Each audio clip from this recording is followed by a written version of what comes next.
Êxodo capítulo de número 3. Nós estamos falando sobre aqueles 4 pilares de uma liderança. Amém? Hoje nós vamos falar sobre o último pilar dessa liderança, algo sobrenatural de Deus. E vou aproveitar aqui para dar uma instrução para vocês também. Amém? Livro de Êxodo capítulo de número 3. O versículo do 7 ao versículo 10. Vocês estão comigo? Diz lá assim, ó: e disse o Senhor: tenho visto atentamente a aflição do meu povo que está no Egito, e tenho ouvido o seu clamor por causa dos seus exaltores, porque conheci as suas dores. Portanto, desci para livrá-los da mão dos egípcios e para fazê-los subir daquela terra a uma terra boa e larga, a uma terra que mana leite e mel, ao lugar do cananeu, do Eteu e do Amorreu e do Ferezeu e do Eveu e do Jebuseu. E agora, eis que o clamor dos filhos de Israel chegou a mim, e também tenho visto a opressão com que os egípcios os oprimem. Vem agora, e esse foi o chamado: vem agora, pois, e eu te enviarei a Faraó, para que tires o meu povo, os filhos de Israel, do Egito. Somente até aí, amém? Nesse capítulo 3, no capítulo 4, Deus chama Moisés para a missão. Deus levanta Moisés nesse chamado e o comissiona a fazer esse trabalho, a libertar o povo, porque Deus estava ouvindo e vendo o sofrimento do povo de Israel. E não é diferente dos nossos dias hoje. Deus está vendo a opressão, Deus está vendo o sofrimento do povo, e Deus precisa levantar entre os povos líderes, pessoas que vão mudar a vida das outras pessoas. Às vezes você fica pensando assim: mas eu não tenho função para ser líder. Como eu já disse, muitos aqui já são líderes, lideram ou a sua casa, ou o seu emprego, ou o seu trabalho, ou aquilo que está ao redor, ou são líderes sobre o filho, ou sobre o neto, né? Mas são pessoas que estão sempre tomando decisões. Alguns são líderes da sua própria vida, alguns estão tão perdidos que precisam de um líder mesmo. E é isso que nos motiva. Mas todo mundo também que lidera tem um líder sobre ele, porque o líder é aquele que nos dá destino, é aquele que nos instrui, que nos leva, que nos dá uma rota para mudar, para ser transformado, para avançar, nos alerta, nos motiva, nos cobre, nos protege. Todo mundo foi chamado para essa liderança. Deus levantou homens e mulheres para esse trabalho, e nós vimos isso no decorrer dessas 3 semanas, né? Nós falamos sobre aqueles que foram chamados. Esse foi o primeiro pilar. O segundo pilar, aquele que se abre para ter a sua alma curada. Esses são líderes, são pessoas que foram tocadas por Deus e abrem o seu coração. Nós ouvimos a voz de Deus, somos chamados assim como Moisés foi, mas vem a cura interior, porque tem que curar aquilo que ainda não está bom dentro de nós, ainda que não está bem, aquilo que precisa realmente ser mudado e transformado. Eu vou dizer uma coisa para você, escute, que vai ter sempre o que curar dentro de você, viu? Sempre. Por mais que você hoje seja totalmente curado, e assim como Jesus enviou aqueles homens e mulheres, Jesus está enviando aqui homens e mulheres que serão cheios do Espírito Santo. Porque se não houver o Espírito de Deus, se não houver o poder de Deus, se não houver a glória de Deus em nós, muitos de nós desistimos. O humanismo entra, a razão entra, a opinião entra. Mas eu acho que o reino de Deus deve ser feito assim. Não, mas eu acho que o reino de Deus deve ser feito. Não, eu tenho uma excelente ideia. Por que a gente não faz assim, assim e assim? Vai dar super certo. Isso é razão. Isso é emoção. O que transforma, o que muda, o que nos convence, o que nos constrange, o que nos cura, o que nos liberta, é o poder de Deus, é o poder do Espírito Santo em nós, o poder da palavra de Deus. Se não houvesse o Espírito Santo aqui, essa palavra só seria uma palavra lançada ao vento. Mas essa palavra que é lançada, ela é legitimada pelo Espírito Santo no seu coração, e no seu coração ela começa a ter vida, e começa a haver uma transformação no seu interior, e você é transformado e mudado pelo poder de Deus que é derramado sobre nós. Amém?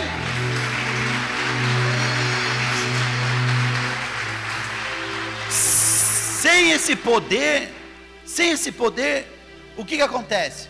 Entra o pecado. Sem esse poder nós não conseguimos obstruir, parar o desejo de pecar, e entramos no pecado.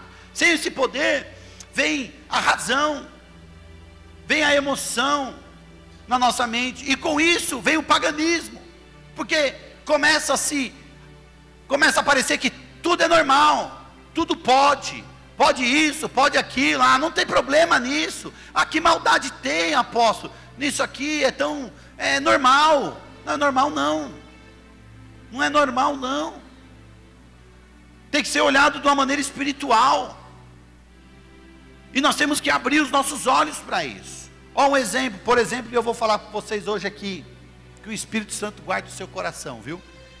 Porque a Bíblia diz que tem algo que nós devemos guardar, guarde o seu coração. Mas como pastor da igreja eu preciso alertar vocês e instruir vocês. Nós estamos próximo de uma grande festa, de uma grande celebração que já está se aproximando. Qual é a celebração? Que celebração? Natal. Eu pergunto, o Natal é uma festa pagã ou é uma festa cristã? Pagã ou cristã? Mas o Natal não fala de Jesus? Tem um profeta lá no fundo, mas muita dúvida no nosso coração. Natal, uma festa que não tem nada a ver com Jesus, é uma festa pagã. E se Natal não tem Jesus, é pagão. Na verdade ele é pagão em todos os sentidos. Dá para falar muita coisa a respeito do Natal. Na minha casa, quando eu me converti, eu morava com a minha esposa num apartamento, lá na Vila Nova Cachoeirinha. E ela chegamos à época do Natal, ela falou assim, eu vou montar uma árvore e tal, já estava indo para comprar a árvore. Eu falei, legal amor tal, mas naquele momento me deu um negócio estranho. E ela chegou em casa à noite, falei, amor, você comprou os negócios? Não, vou comprar essa semana. Eu falei, não compra não. O que foi? Eu falei, eu não sei, mas quando você saiu me deu um negócio estranho, eu senti uma sensação ruim. Eu falei, deixa eu pesquisar a respeito desse Natal. Ela falou, imagina, Natal é uma festa para Jesus, uma festa assim. Eu falei, não, deixa eu pesquisar. Aí eu fui estudar, e quando eu comecei a estudar, eu peguei uma revista, o R.R. Soares fala disso, a revista Defesa da Fé fala disso, muitas pessoas falam disso, né? Aí eu fui estudar e me aprofundar a respeito do Natal. Será que é uma festa pagã ou uma festa cristã, né? Olha, primeiro que a data já é errada, porque Natal fala do nascimento, né? O nascimento de quem? De Cristo. Bom, mas se Cristo nasceu em dezembro, está errado. A história já nos prova que isso é errado, porque a época em que Jesus nasceu foi entre setembro e outubro, foi próximo à festa de tabernáculos, e possivelmente na festa de tabernáculo. Nós não sabemos a data exata, até porque no calendário hebraico essa data muda, porque o calendário hebreu é um calendário lunar, e o nosso calendário, que é um calendário grego, é um calendário solar. Então no lunar a data muda, e Jesus não nasceu na época em dezembro. Mas por que é comemorado em dezembro? Aí é a história da igreja.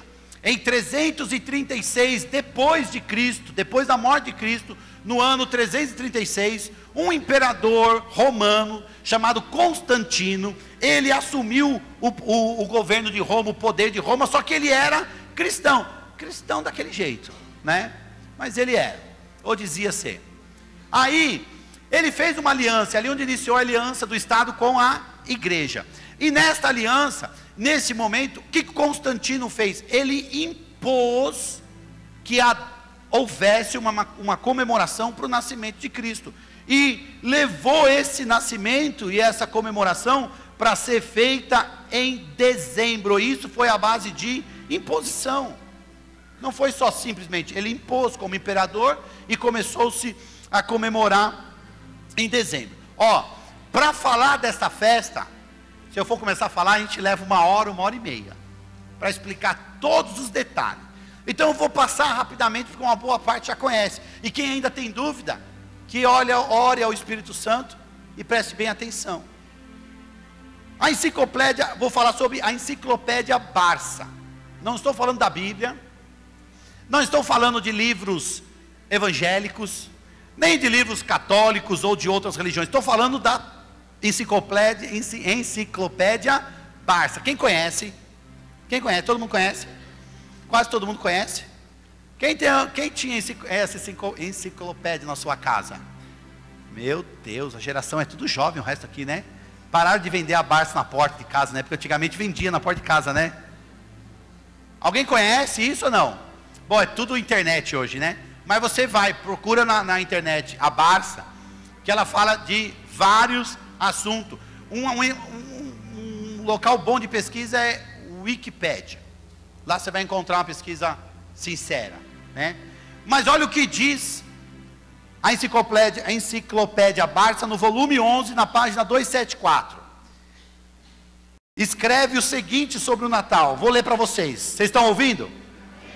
Diz a enciclopédia: a data atual fixada no ano 440, a fim de cristianizar. Nessa questão do ano, tem mais ou menos o período em que viveu o imperador Constantino, né? Eles não têm uma data exata quando foi instituída isso. A fim de cristianizar grandes festas pagãs realizadas neste dia. A festa mitraica, que fala da religião persa, que realizava com o cristianismo nos primeiros séculos, que celebrava o Natalis Invictus Solis, significa nascimento do vitorioso sol, e várias outras festividades decorrentes do solstício do inverno, como os Saturnálias em Roma, e os cultos solares entre os celtas e os germânicos. A ideia central das missas de Natal revela claramente esta origem. As noites eram mais longas e frias, pelo que em todos esses ritos se ofereciam sacrifícios propiciatórios, suplicando pelo retorno da luz. Estas festas têm uma origem de celebração a falsos deuses, nascido na Babilônia, na Grécia, na Síria e nos países circunvizinhos do Oriente Médio, passando para a Europa, entrando em Roma e na Alemanha.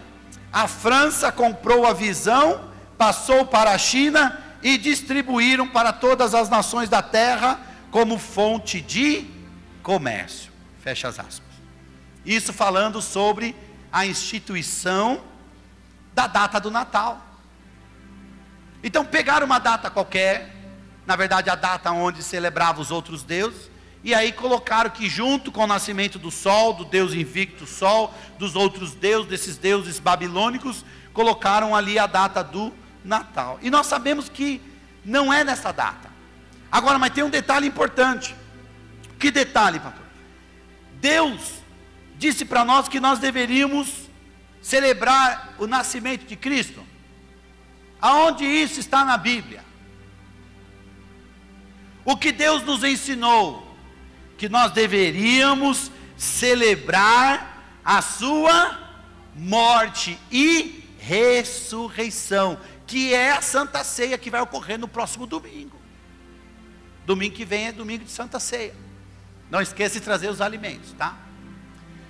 Deus nos disse que nós devemos celebrar a sua morte e ressurreição, porque através da morte e ressurreição de Cristo, é que Ele venceu todo o inimigo, a morte, os principados, as potestades, e nos deu o direito de sermos lavados e remidos pelo sangue que na cruz foi vertido, para nos levar para o céu. Então não é no nascimento, mas na sua morte e ressurreição. Você vai ver em Lucas capítulo 2, que os pastores eles estavam no campo, e em dezembro, a data de dezembro em Israel, é data de frio, está frio, muito frio, e os pastores não levam as ovelhas para o campo. E aqueles pastores estavam no campo quando Jesus nasceu, e os anjos desceram e disseram: nós viemos anunciar que chegou as boas novas, o Messias nasceu. Então, nos relatos bíblicos, nós vemos que Jesus não nasceu em dezembro.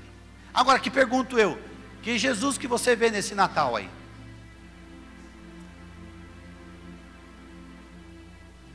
Não existe. Ele não é presente. Qual foi a criança que passou do Natal e falou assim: papai, me leva no shopping que eu quero ver Jesus?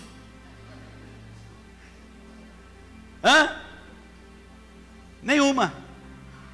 É verdade ou não é? É verdade ou não é? Estou falando alguma coisa errada? É o que aconteceu.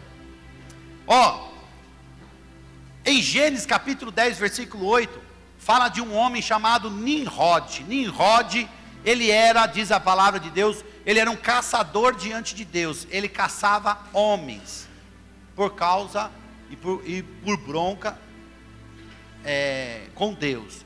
Esse mesmo homem foi o que construiu a torre de Babel, e aí trouxe aquela grande confusão que Deus acabou dividindo os povos com línguas, e eles se espalharam, porque Nimrod estava liderando todo aquele povo contra Deus. Esse Nimrod, diz a história, que ele se casou com a sua mãe. É isso, né, meu amor?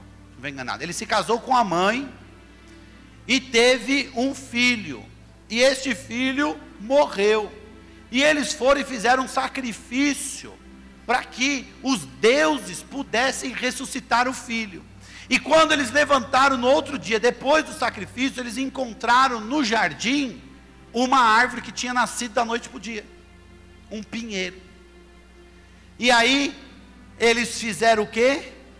Enfeitaram esse pinheiro em homenagem aos deuses, porque tinham ressuscitado o filho dele, só que na forma de árvore. Isso é história. Está relatado. Você pode procurar e pesquisar. É Nimrod e Semiramis. Foi com quem ele se casou, que era a mãe. E quando nós fazemos isso, nós levantamos este altar, porque depois virou tradição fazer isso. E isso foi trazido para dentro do Natal. O que tem a ver Jesus com o pinheiro enfeitado?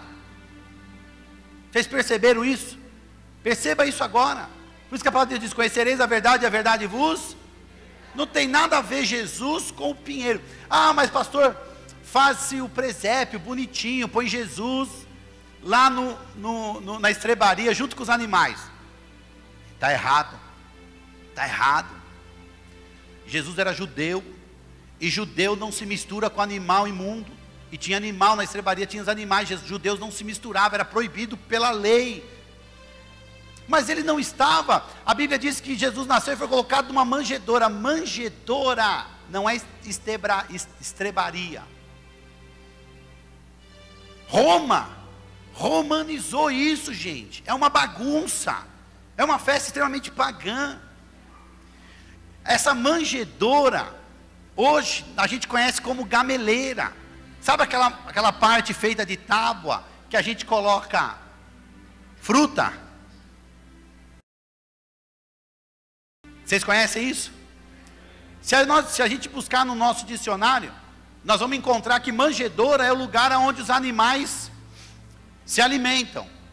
Sim, também é chamado de manjedoura. Isso aqui no Brasil. E Roma trouxe isso. Porque no lugar onde os animais se alimentam, tem também numa forma de gameleira, e é botado o alimento, o capim, e os animais se alimentam ali. Mas essa palavra, nós temos que levar essa manjedoura para o original hebraico. Porque em Israel, esse mesmo lugar que hoje chamam de manjedoura, era a mesma travessa que era colocada no templo, aonde as pessoas, quando chegavam na igreja, como o nosso, só que o nosso é feito de cesto, né? Eles chegavam na igreja, as pessoas depositavam as suas ofertas. Uns traziam ofertas de frutas, das frutas que colhiam, outros traziam ofertas de trigo, outros traziam ofertas de animais, outros traziam oferta em dinheiro, e colocavam no altar, colocavam sobre essas manjedouras. porque é isso que traz o original. E quando Jesus nasceu, e ele foi colocado numa manjedoura, ele foi entregue como uma oferta. Essa foi a oferta que Deus fez para nos resgatar. Ele entregou o seu único filho para que morresse. Então não tem nada a ver com isso aí. Mas quando nós fazemos o presépio, é um altar, idolatria. Passam ali 30 dias idolatrando. Olha, a árvore de Natal, que dia que ela deve ser desmanchada? Você está vendo? Tem até dia para desmanchar a árvore. Dia 6 de janeiro. Porque é dia de paganismo. O paganismo humanista enraizado dentro da igreja. Então eu dou um conselho para vocês: não faça isso. Na minha casa há muitos anos não se monta árvore, desde aquele dia que eu senti aquele negócio, e eu sem saber, mas o Espírito Santo já tinha me tocado: não faça isso, porque nós levantamos um altar dentro da nossa casa, nós damos liberdade para esse espírito maligno de Nimrod vir à nossa casa. Nós mentimos para os nossos filhos, e a mentira não é de Deus. Quem é o pai da mentira? Não é isso que a Bíblia diz? Que o diabo é o pai da... E nós mentimos para os nossos filhos: não, filhinho, Papai Noel te trouxe. Sabe quem era São Nicolau?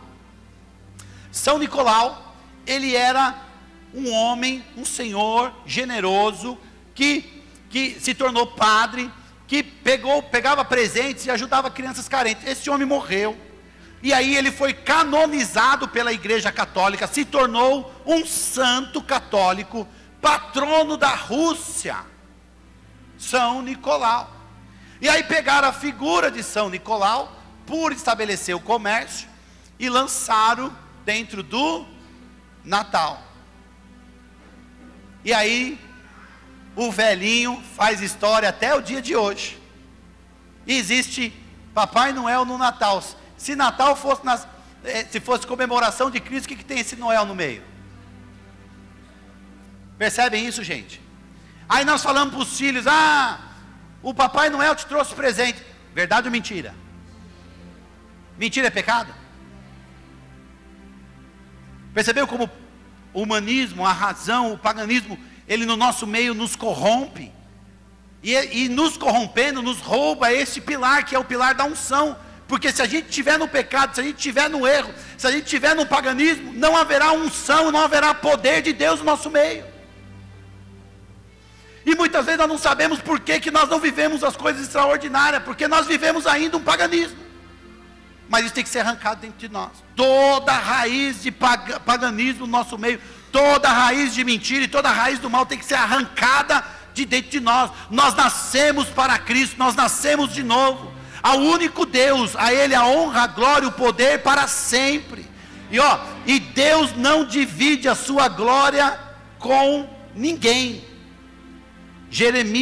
Isaías capítulo 42, versículo 8. Deus não divide a glória dele com ninguém. Então quando nós bagunçamos a coisa, nós estamos dividindo a glória de Deus. E Deus não divide a glória dele. Posso ouvir um amém? Então vamos nos livrar disso. O que nós vamos comemorar em dezembro? As festas das luzes, que é a festa de Hanukkah. Não é uma festa instituída por Deus biblicamente, mas é uma festa que está na Bíblia, e Jesus foi a essa festa. Então se Jesus celebrou, nós podemos celebrar. Posso ouvir um amém? Então é essa festa que nós celebramos. Então, meu irmão, mas pastor, tem nada disso, isso é normal. Tem igreja que monta árvore, tem igreja que monta árvore, tem igreja que enfeita a igreja de Papai Noel. Gente, é a palavra. Quando faltam os profetas, o povo se corrompe. Mas enquanto houver uma voz profética, o povo andará no caminho de libertação e no caminho de Deus. Amém? E ainda eu sou um profeta nessa igreja. e continuarei falando tudo que for paganismo. Pode aplaudir o Senhor Jesus.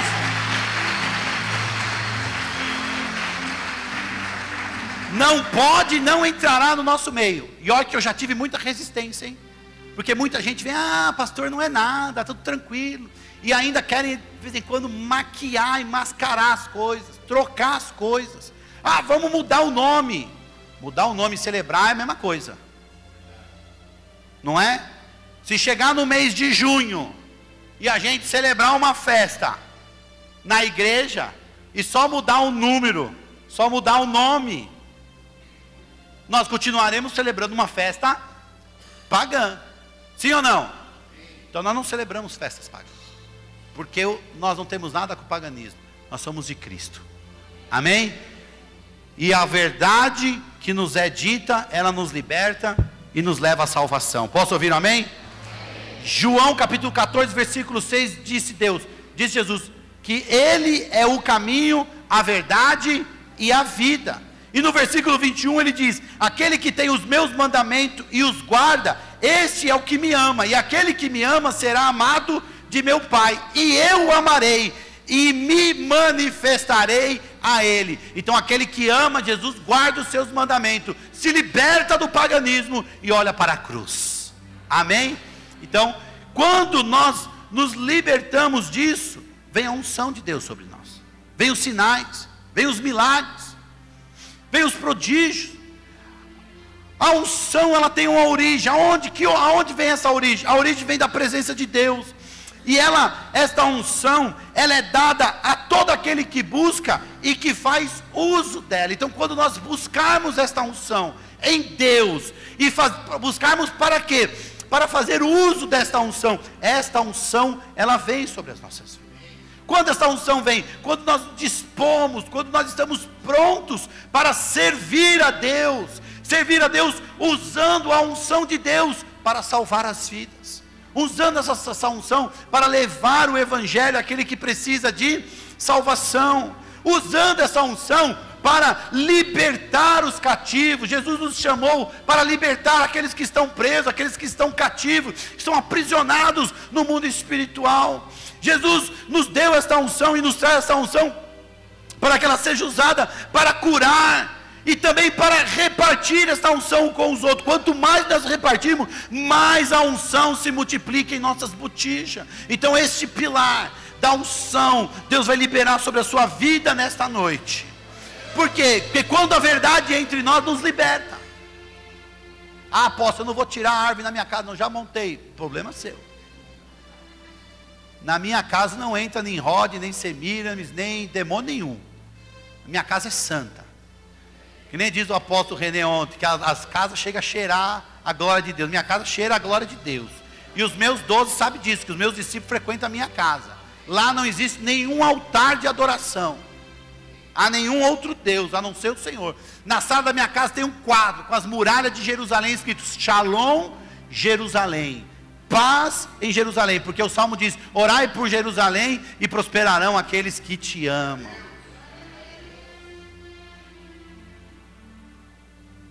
Pastor, eu vou raciocinar. Pode raciocinar um montão, o quanto quiser. Eu sou obrigado? Não. Eu tive pessoas que frequentaram a igreja, já não estão mais com a gente, mas de vez em quando vem aqui e ainda enfeita tudo. E o senhor não fala nada? Já falei. Quem tem ouvido, que ouça. Se a pessoa não quis tirar, ela tomou a decisão dela, não é minha. Você vai tomar a sua decisão. Se você acha que não é uma festa pagã, então continue fazendo. Agora, não quero que você só acredite no que eu estou dizendo. Ei, está me ouvindo? Pode pesquisar. Vai pesquisar. Vai lá na Barça, vai lá na Wikipédia, leia tudinho, bonitinho, e depois me diga se Noel não é santo, católico, que motiva a idolatria. Se esse assunto não é uma grande mentira para os nossos filhos. Olha, só o seu filho vai crescer depois. Filho, papai Noel trouxe um presente para você. Mentira, papai, eu sei que foi o senhor que comprou. Que o seu filho vai pensar de você? Que você é um e mentiu por muitos. então eu também posso ser um, meu pai também é. Que geração nós estamos construindo? Uma geração que conhece a mentira, ou que vai conhecer a verdade? Ai, apóstolo, mas eu fiz até tantos anos. Então agora você ensina para ele, fala assim, ó, mamãe e o papai faziam uma coisa errada porque a gente não sabia, mas hoje a gente sabe, e nós sabemos que você precisa saber da verdade, e a verdade é, quem compra presente para você é o papai e a mamãe, porque a gente trabalhou, se dedicou, e o papai do céu nos ajudou a ter esse dinheiro para comprar, e nós damos porque te amamos, viu? É isso que você tem que falar para o seu filho. Lá em casa nunca ensinei ao contrário, sempre foi assim, mesmo quando eles veem, eles gritam, ah, Papai Noel. Falei, mas não é ele que traz presente não, porque eles aprendem das outras crianças, eles aprendem da escola, né? Eles aprendem, porque os educadores tentam pôr o humanismo na mente das nossas crianças. E como é que nós vamos nos proteger disso? Tendo pais e mães profetas dentro de casa, não só dentro da igreja, não só sendo aqui crente, seja crente dentro da sua casa, seja profeta na sua casa, ensinando na sua casa a caminhar nos princípios da palavra de Deus. Quando você fizer isso, a glória de Deus virá sobre a sua casa, e sua casa será um pedacinho do céu, e eu quero profetizar isso na sua vida. Posso ouvir um amém? Aleluia. Ó, se você tem um chamado, você tem a unção, mas esta unção só se manifestará na sua vida se você avançar decidido a usar esta unção em favor de outras pessoas. Só desta maneira. Nós fomos chamados, você foi chamado, você foi escolhido por Deus, e esta unção está sobre a sua vida, mas ela só vai se manifestar quando você decidir usar isso em favor de outras pessoas. Quando você decidir isso, a glória de Deus vai se manifestar em você, vai de uma tal maneira extraordinária, que você se tornará em outras pessoas. Amém?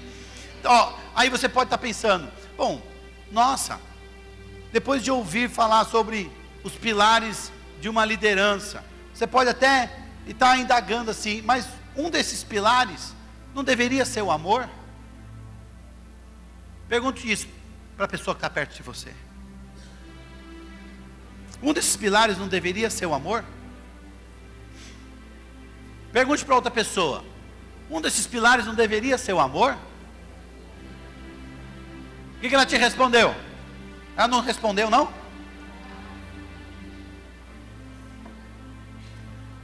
Pergunte para mais alguém, se ele ficou em dúvida, pergunte para outra pessoa. Irmão, um desses pilares não deveria ser o amor?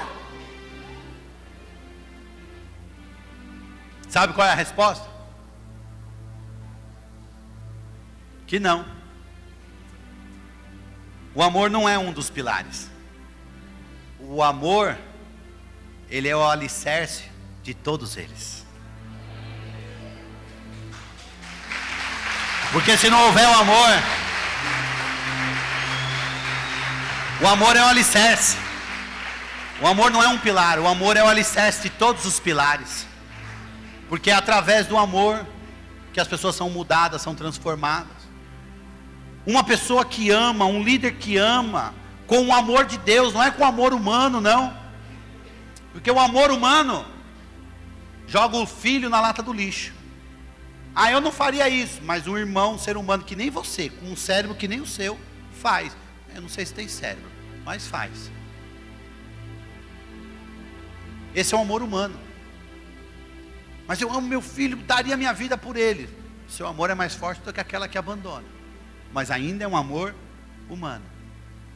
Mas o amor de Deus, quando uma pessoa ama com o amor de Deus, ela abraça sem dificuldade o chamado de Deus. Ela não se recusa no chamado, porque o amor de Deus está nela. Uma pessoa que ama com o amor de Deus, ela se abre para ser curada. Ela não fica fechada, ela não se aprisiona, ela não se coloca nas suas paredes, nos seus sentimentos, na sua mente, se fechando e não permitindo viver ali o sobrenatural, sendo bloqueado pelos pensamentos, pelos dogmas que estão no seu interior, Quando Paulo diz lá em Romanos capítulo 12 que nós precisamos renovar a nossa mente. Então, a pessoa que tem um amor de Deus e vive o amor de Deus, ele se abre para ser curado, ele abre o seu coração para ser curado, ele permite ser curado. Por quê? Porque o amor que está nele vai desejar a curar outras pessoas também. Nós desejamos ser curados porque nós precisamos curar outras pessoas. A pessoa que ama com o amor de Deus, ela obedece com prazer, porque ela ama aquele que o orienta. Então essa pessoa sabe obedecer, ela consegue obedecer. E a pessoa que ama com o amor de Deus, ela recebe a unção de Deus sobre a sua vida. Por quê? Porque ela não retém essa unção, ela compartilha esta unção. De graça recebesse, de graça dai. Então, querido, sejam despertados nesta noite. Desperta para o chamado em Cristo. Desperta porque Ele te chamou, Ele te escolheu. Você foi escolhido do Senhor. Desperta nessa noite. Receba a cura completa da sua alma. Abra o seu coração, abra a sua mente para ser curado. Decida obedecer o chamado que Deus preparou para você. Não retenha a unção, mas tenha experiência com Deus, fazendo uso da unção que Deus está te entregando. Posso ouvir um amém? Quem recebe isso, dê um forte aplauso ao Senhor e dê a Ele um grito de júbilo.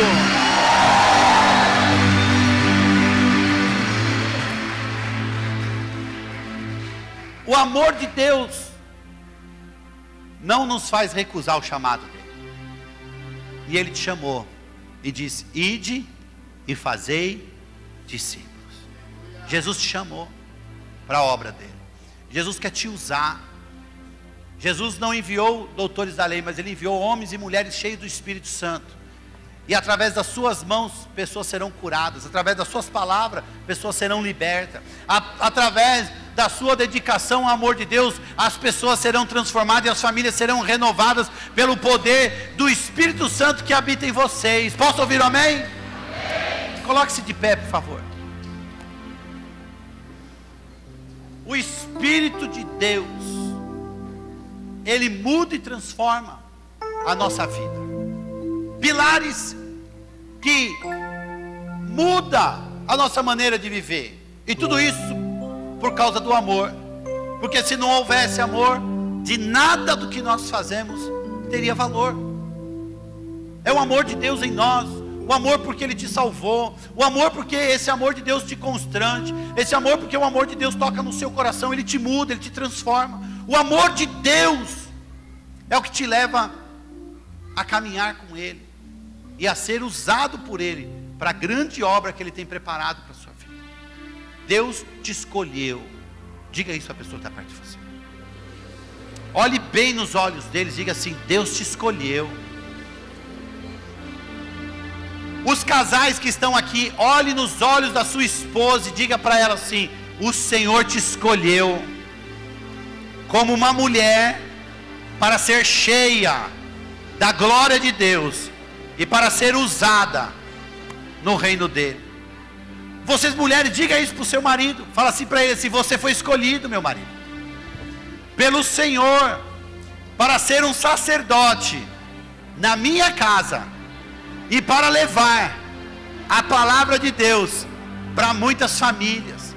Você foi escolhido. E o amor de Deus é que nos constrange. Você foi escolhido, jovem. Você que é solteiro, você foi escolhido. Jovem, você foi escolhido para mudar essa geração, essa juventude. Meu Deus, os jovens, eles estão se perdendo cada dia mais. Daqui a pouco os jovens vão parecer uns monstrinhos andando lá fora. Já tem alguns que são assim. E a gente olha e diz assim: meu Deus, o que leva o ser humano a fazer isso? Fazem coisas que deformam e não tem volta.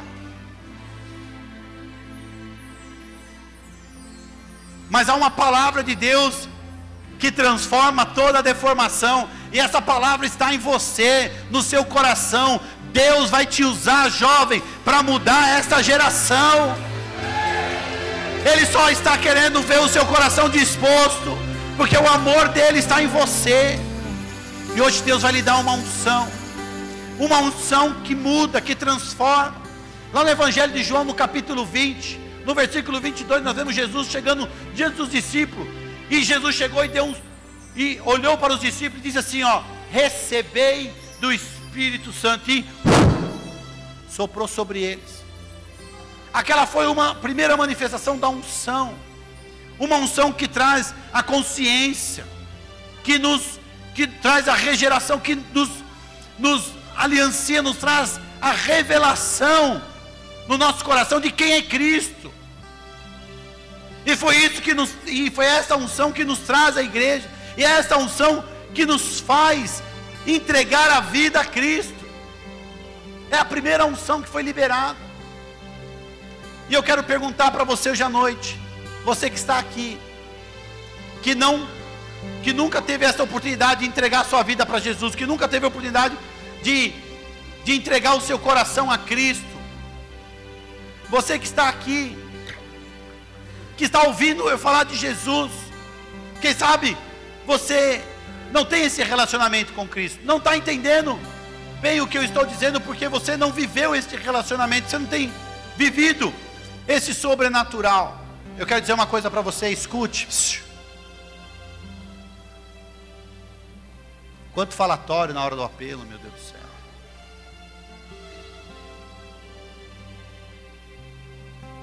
Se tem algo tão importante na igreja, é quando uma vida se entrega para Jesus. A Bíblia diz que uma vida vale mais que o mundo inteiro. Se é uma coisa que apaixona no Evangelho, é quando alguém se rende a Cristo. Eu fiz isso um dia, e eu tive a minha vida transformada. Eu não consigo me imaginar, se Jesus não tivesse me levado para dentro de uma igreja, e eu tivesse a oportunidade de ter recebido Ele como eu recebi, porque minha vida foi mudada. Eu não conseguiria me imaginar casado com filhos, sendo aquele pecador que eu era. Eu não sei se você já teve esta oportunidade de fazer isso, de se entregar a Jesus. Não é de saber, mas eu conheço a respeito de Cristo. Não é conhecer a Cristo, é tomar uma decisão na sua vida e dizer assim: eu vou abrir o meu coração a Jesus, e eu vou declarar que o Senhor é o meu Salvador. Mas eu não quero virar crente. Mas Jesus não é mudança de religião, Jesus não é mudança de doutrina. Jesus é salvação. É através de Cristo que você conhecerá o grande amor de Deus, e através de Cristo é que a validade da unção de Deus vai vir sobre a sua vida. E esse é um ato que só você pode decidir. Como? Levantando a sua mão e dizendo: Senhor, eu te recebo como Senhor e como meu Salvador. E é nesse momento em que uma chave é virada, e a sua vida começa a ter um novo sentido. Porque a Bíblia diz que quando nós entregamos a nossa vida a Cristo, o Espírito de Deus, Ele sai dos céus e vem sobre a sua vida e habita dentro de você. E essa unção do Espírito de Deus em você é que muda a sua vida e a sua maneira de viver. Não é por imposição, mas é pela sua decisão. E dali em diante o Espírito Santo vai te guiar, e você conhecerá um amor extraordinário.